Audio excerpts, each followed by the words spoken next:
Salut la Bulls Nation, bienvenue sur French Bulls TV. Surprise! Les Bulls ont perdu à Denver. Oh, c'est choquant. C'est pas comme si je l'avais annoncé hier. Enfin, en même temps, il n'y avait pas besoin d'être vraiment un devin pour imaginer que les Bulls allaient prendre une crevée à Denver. Ça nous arrive à chaque fois.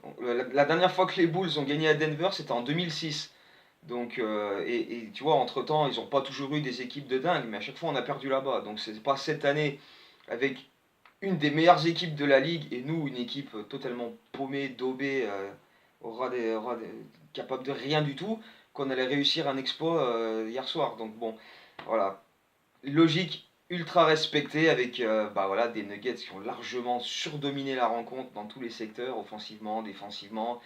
Et Chicago qui a fait sa daube habituelle, même s'il y a deux trois points positifs, on va revenir dessus.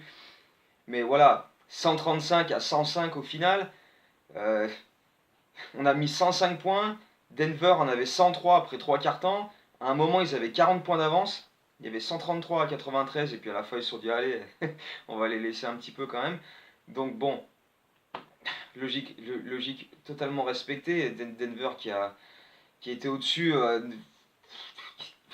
Ils nous ont bouffé dans tous les secteurs. On a essayé de lutter au rebond. On a essayé d'impliquer Markkanen offensivement. Ça a été pas mal le premier quart-temps. Voilà, on a bien débuté. Et puis après il y a trop d'écart. Quoi. Après, il y a beaucoup trop d'écart entre une équipe qui est top 5, voire top 3 de la ligue, et une équipe qui est top 3, mais dans l'autre sens. Quoi. Donc voilà, logique respectée. 0 sur 5 sur le road trip, comme prévu. Toujours aucune victoire en 2019. On est un petit peu le 18 janvier, donc ça fait un peu pitié. Mais bon, hein, voilà, c'est comme ça. Hein. Toujours rien de nouveau à se mettre sous la dent à ce niveau-là. Mais enfin voilà, sur ce match-là, y avait absolument rien à espérer. Jokic, à lui tout seul, il nous a déglingué. Jamal Murray, 22 points dans le troisième quart-temps, il a enchaîné des 3 points dans tous les sens, à 7,50 m, à 8 mètres, à 9 mètres, boum, ficelle, il n'y a rien à faire. En même temps, à qu'il y a un screen pour lui donner de l'espace, le gars qui défend sur lui passe derrière le screen, donc il a tout le temps pour armer, vas-y, hein, pas de problème, dans un fauteuil. Donc bah voilà, hein, c'est les erreurs qu'on fait habituellement. Donc voilà, il n'y avait pas de raison qu'hier soir ça change hein, et qu'on s'améliore à ce niveau-là. Donc voilà, on en subit les conséquences. Hein. Euh, on a été battus de partout, quoi, à l'intérieur, de loin. Ils ont fait 20 sur 40 à 3 points, les Nuggets. Et donc 50%. Et encore, c'est parce qu'à la toute fin de match, les types, le bout du banc, le 12e, le 13e homme, ils prenaient des 3 points à 7 8 enfin 7 mètres, pardon, à 8 à 9 mètres, parce que voilà, juste pour le fun, parce que oh, on s'en fout, il y a 30 points d'avance, on s'en branle. Mais tu vois, même avec ça, ils ont fait descendre le pourcentage de tir à 3 points à 50%.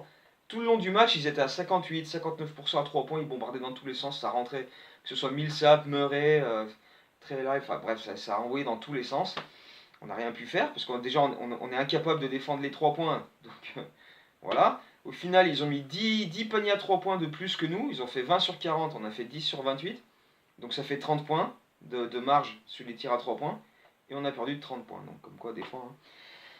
Hein. Voilà, bon, il y a quand même deux, trois trucs positifs à retenir. Ne serait-ce que Lauri Markkanen qui a été recherché, qui a été impliqué en attaque, qui a eu beaucoup d'adresses, que ce soit à 3 points où il en a planté quelques-uns, ou en pénétration où il a quand même mis quelques bons paniers. Donc voilà, c'est le point positif après quelques matchs où on se disait mais qu'est-ce qu'il fout Markkanen, on le sert pas, et même lui on dirait qu'il a pas l'air de plus forcer que ça, à essayer de réclamer des tirs quoi. Donc voilà, sur ce match-là, il y a quand même une embellie à ce niveau-là et il va falloir s'appuyer dessus pour la suite. D'ailleurs, article sur Markkanen, je le posterai demain. Sûr et certain, demain, en début d'après-midi, il est là. Mais voilà, justement, ça fera un petit peu plus de choses à raconter avec ce match d'hier soir.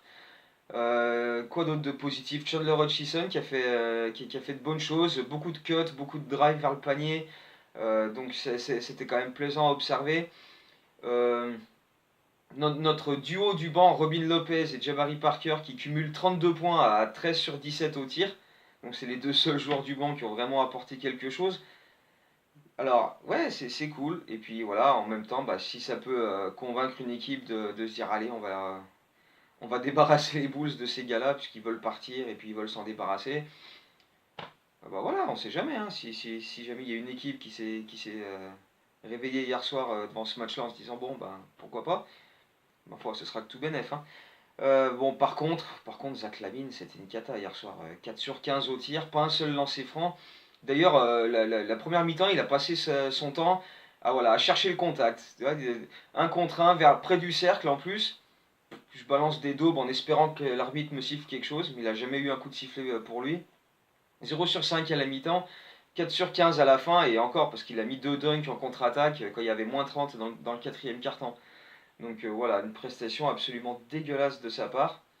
Donc c'est sûr que ça aide pas quand ton meilleur scoreur passe des soirées aussi affreuses. Chris Dunn, pas génial. En plus, voilà, c'est toujours le même problème avec Chris Dunn. Tout le monde sait que c'est pas un shooter, donc voilà, il le laisse totalement démarqué à 3 points. Et il est là.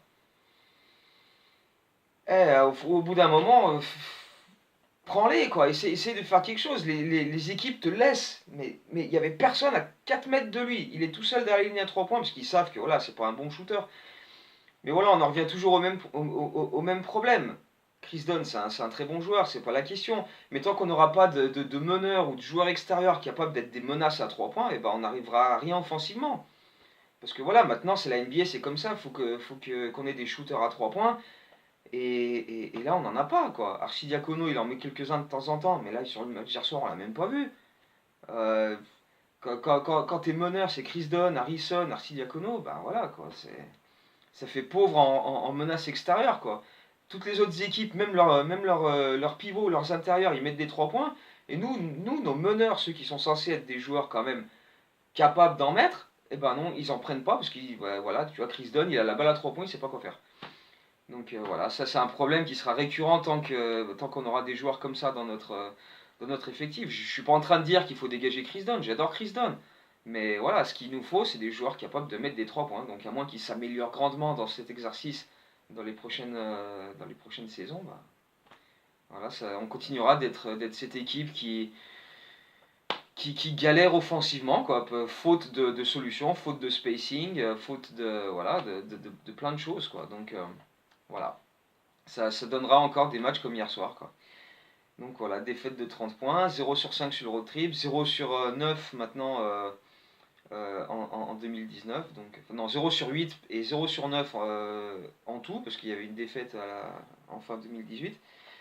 Donc voilà, on va espérer que le retour à la maison samedi contre Miami permettra de relancer un peu les choses. Le dernier match de Dwayne Wade à Chicago, je sais pas comment il sera accueilli. Perso, moi, je vais pas lui envoyer des bisous, hein, mais voilà quoi. Ce sera donc son dernier match dans sa ville natale. J'espère qu'on récupérera Carter Jr. et qu'on montrera quelque chose parce que là, c'était quand même dégueulasse. Et puis ensuite, lundi, on sera à Cleveland pour le Martin Luther King Day, match à 19 h en France.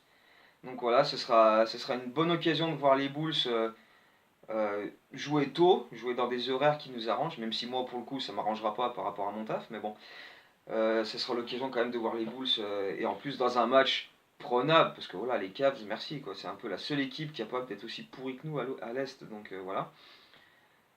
Et puis bah voilà, on continuera à parler de tout ça, à faire des débriefs, même si bah voilà, c'est toujours pas reluisant, il n'y a toujours pas grand chose de positif à en dire. Même si là, pour le coup, bah, Mark Cannon, ça fait plaisir en espérant que ce soit pas juste un match et que derrière il repasse à 14 tirs et puis on le voit plus. Donc voilà, on va continuer à poursuivre ça. Donc demain, article sur Mark Cannon.